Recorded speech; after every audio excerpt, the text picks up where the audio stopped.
Sir Richard Branson is one of the world's most successful businessmen and the founder of Virgin Group, a multinational of more than 400 companies in over 30 countries. Because of his unconventional approach, he gained the reputation of enfant terrible in the business world. Branson started his career very young, dropping out of school to start a newspaper for young people, The Student, which ran ads for popular records. It was a great success. In 1972, he launched Virgin, a chain of record stores. Over the next 40 years, the Virgin brand grew into a business empire with a huge variety of products. One element of the Virgin Group is Virgin Unite, a non-profit foundation that unites people and entrepreneurial ideas to help make people's lives better. I think what we now need is an army of businesses and entrepreneurs throughout the world just getting out there and addressing the world's problems, helping politicians, helping social workers. Richard Branson feels that big companies like Virgin are partly responsible for climate change, and that's why he has committed himself to numerous green initiatives. One of these is the Carbon War Room, an initiative that brings influential people, companies, and organizations together to reduce carbon emissions on a macro scale. Carbon War Room highlights, accelerates, and develops solutions for shipping, energy-efficient building, and clean fuels.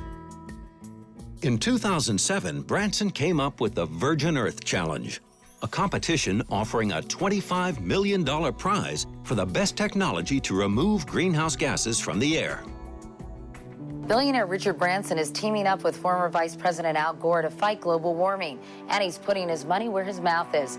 Branson is offering a $25 million prize for the most innovative idea to save the planet. Richard Branson puts a great deal of money and energy into sustainable entrepreneurship. That's why the Postcode Lottery is pleased to work closely with him to help make the world a better place. We've worked with the Postcode Lottery on a lot of projects. I mean, with the Elders, with the Carbon War Room, with the wonderful initiative in the Caribbean, where the Postcode Lottery has been incredibly helpful to try to get as many of the islands in the Caribbean to be carbon neutral. You know, it's fantastic. A lottery is getting behind so many great initiatives, including, of course, this particular prize, which has become a wonderful annual prize to really try to get people thinking about making our Earth a happier and safer place to live in.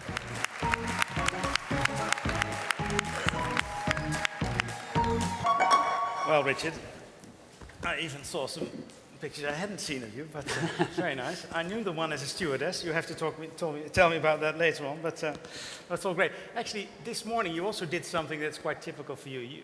You painted the I Amsterdam sign green. That's, I think, sort of, we see the pictures here. Well, yeah. But the contestants and I did it. But it's, I mean, it's a typical Branson thing, I think. You believe in the force of PR, is that it? Yes, I think I think the right kind of PR can be very very potent in getting things done, and so you know, and it's a lot cheaper than taking advertising. So why not? But then you need good PR, of course. Now I read this quote of one of your people, Jean Ulweng of Virgin Unite. She said it's great to work with a funny man with a beard who never accepts the unacceptable. Is that your mission? Yeah, I think you know, there's an awful lot of people who say that something's not possible, and I and all the people around me like to try to prove them wrong. And I think, you know, I mean, if we take the problem we're addressing today, I mean, you know, global warming seems like an insurmountable problem that you know, we're just moving towards, and that we're not going to be able to fix it. But I think, you know, with wonderful technological ideas like the ones that have come up today, and enough of those ideas, we hopefully can overcome it.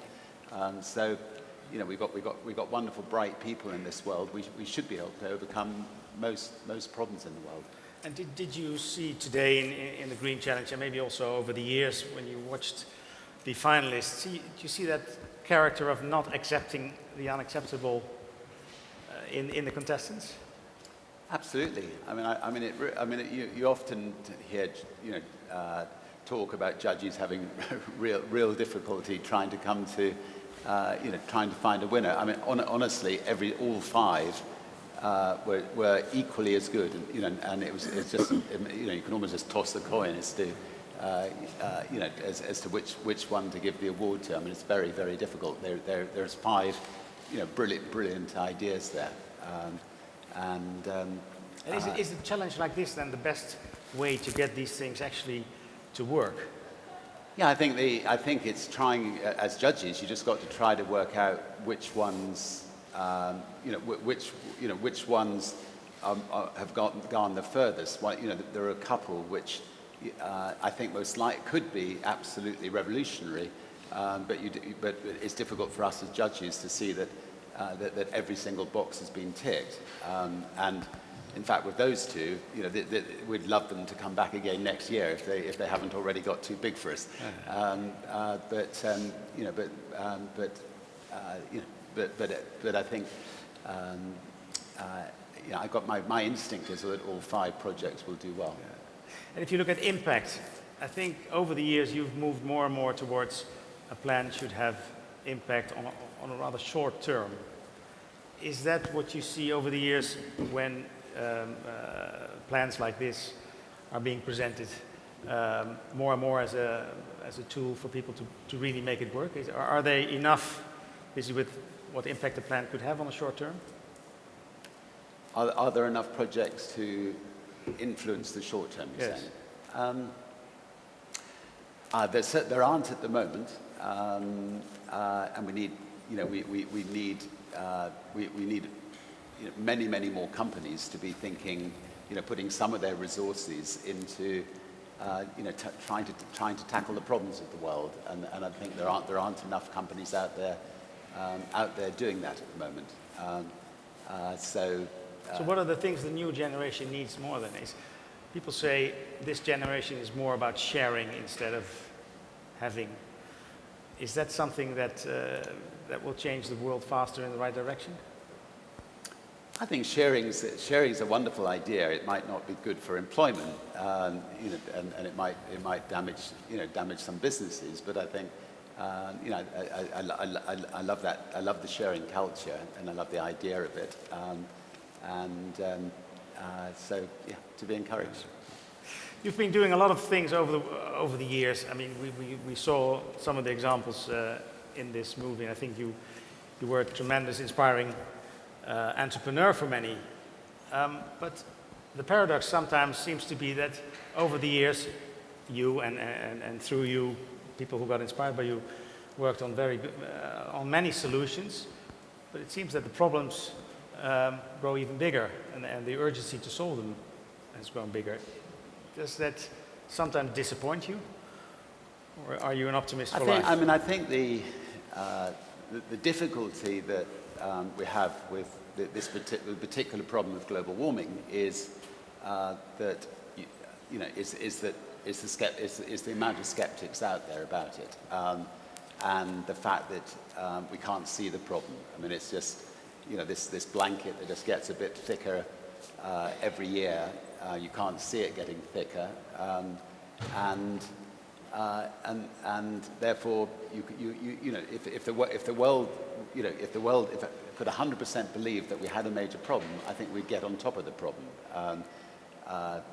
For instance, there's a very eminent scientist who used to work for NASA who's suggested that if you could just tax dirty fuels but give 100% of the money that you spent taxing dirty fuels back to the public in rebates in their wage packet every week, so that they're not worse off, that would solve the problem. I mean, there are ways out there where this problem could be solved, but it takes this is something which really does need politicians to help the business community by making rules that gets the problem solved.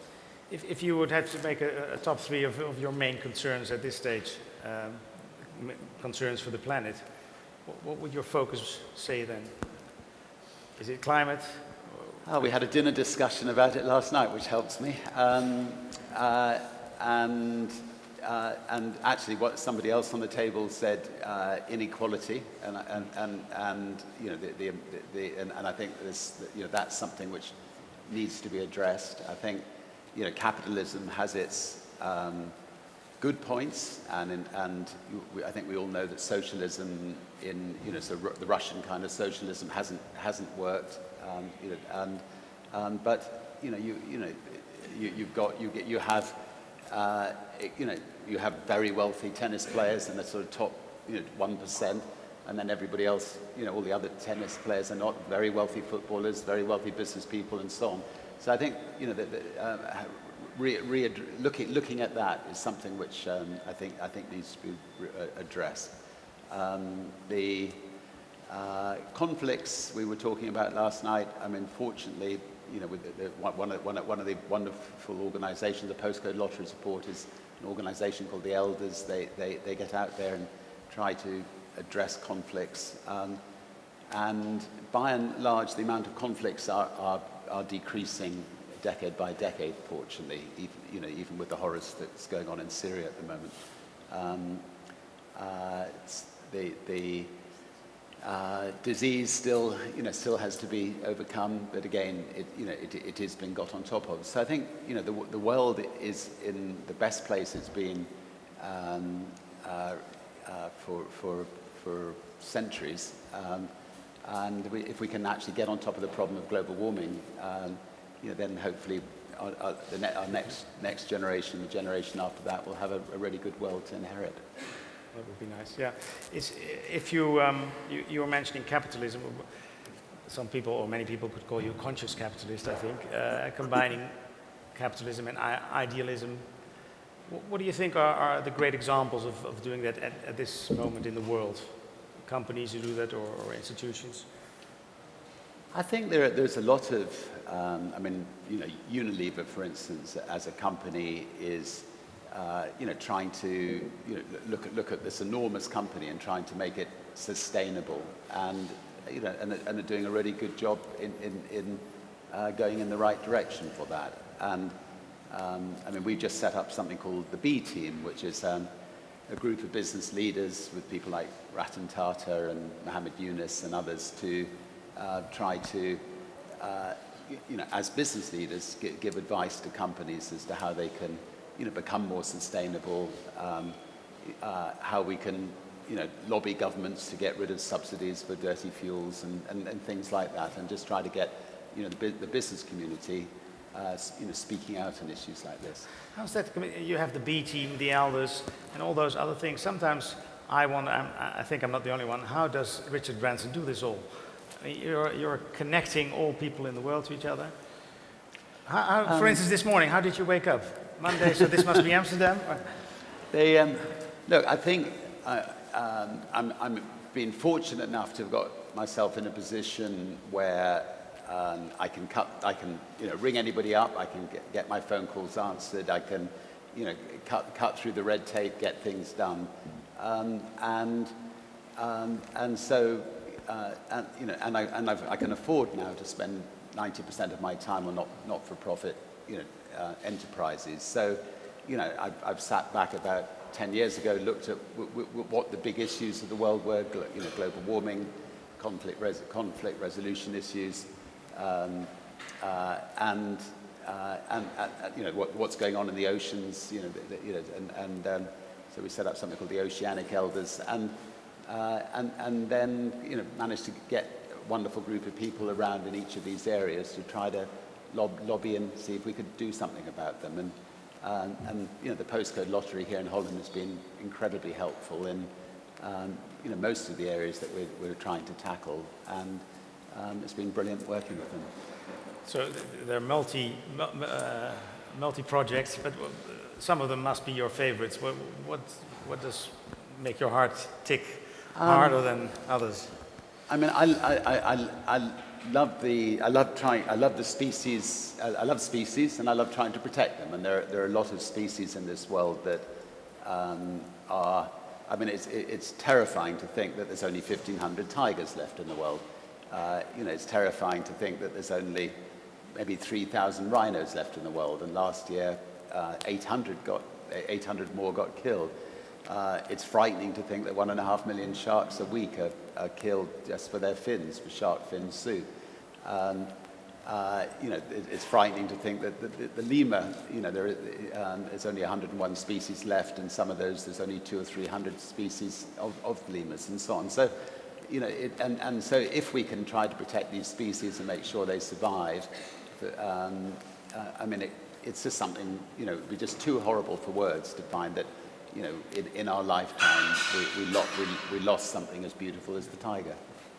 And then if you consider that as a big problem, you start working on it. Do you go around politics usually, or you take them all? What is the way to start?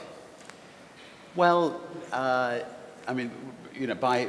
setting up, say, an august body of people like the Oceanic Elders, we can then, Costa Rica, we contacted the Prime Minister. We said that, Costa Rica is one of the worst countries, slaughtering, tens of thousands of sharks a week.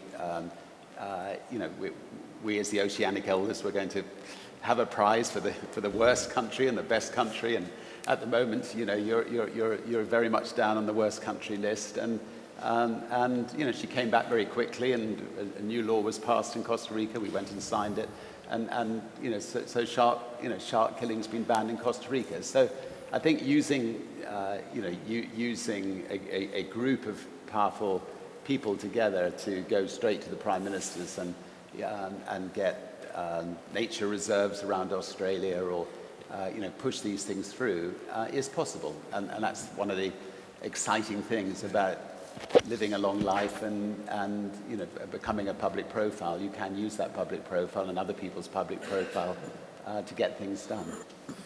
If you're 63 years old now, it might be a bit of a pathetic question, but I hope you get 100 years old, but how do you want to be remembered as a person?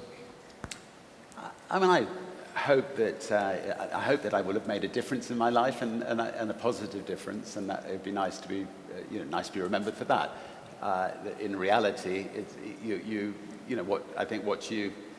what you achieve in your life is how you bring up your children, and whether they can take the baton on to the next generation. And are they on the right track? I'm very happy with where they're going. A proud father. Let's end and view on business. First, in general, you said something now on attacking great problems in the world. If you focus then on business and businesses like we've seen plans of today, what are then the main things that make the difference and make an impact on the short term, from your point of view? Well, look, if you can, the solar project. If you can make solar panels at a more environmentally friendly, and bring the price of electricity down and make it more competitive than with coal, that's going to make a radical difference in the world. If you can produce bricks that are much more carbon neutral than bricks that have been produced in the past, that's going to make a radical difference in the world. If you can put a bit of paper in amongst fruit that makes the fruit not go off, that's going to make a radical difference in the world. If you can produce a boat, and so on. Every one of these projects are absolutely brilliant. And making the impossible possible. In that hopefully. Let's close down and look at the finalists. You've said already many fantastic things about them, but there's always the next morning, and they've had 4 fantastic days. They're all winners in a sense, but what should they do tomorrow morning to continue to keep the adrenaline going? Well, I think these particular 5. Our company, I know, would love to talk to them all, and I think they'll have no problems getting people who are going to want to work with them and develop their companies, so you know, my motto in life is screw it, just do it. And I think they're certainly doing that. Okay, well, those are great last words. Screw it, just do it. Give Richard Branson a great hand. Thank you very much.